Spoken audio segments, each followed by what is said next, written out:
Назарларыңыз экранда болсын. Мен Әбдіқалықова Қарлығаш. Әлі де кеш емес бағдарламасына Алматы қаласынан қатысып отырмын. Мамандығым биолог, жасым 62-де. Мүмкін әлі де кеш емес. Қазақ мемлекеттік ұлттық университеті, бұрын Киров деп аталатын, қазір Әл-Фараби атындағы сол университеттің биология факультетіне оқуға түстім. Жолдасым да сол өзімнің бір курс жоғары биолог болды. Тұрмыс құрдық, балалы болдық, дүниеге қыздар келді. Бірінші курста түскеннен кейін енді жаңағы эстрада симфонический оркестрдің нелері қарап менің консерваторияға жіберді. Бір вокалист, есімі Галина еді ол кісінің. Сол кісіге вокалдан сабақ алыңыз деп жіберді. Сол айтты маған, да по тебе же опера плачет деп. Мен түсінбедім да.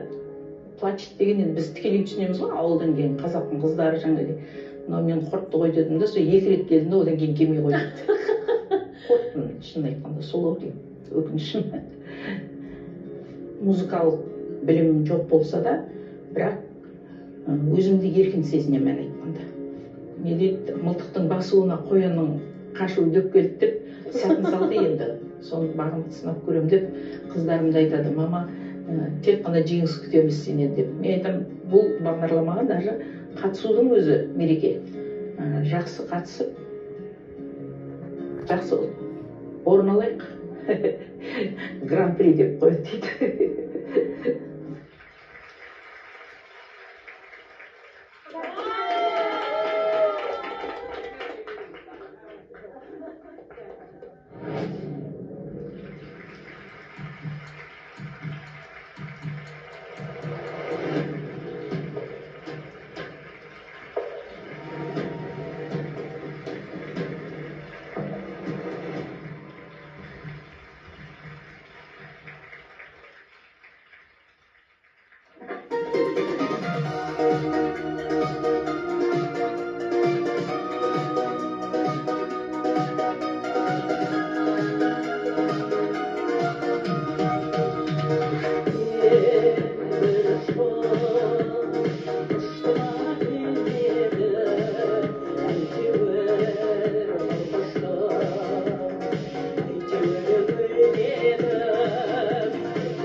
Алматыда жаңа жауып, жаңа жауып бар.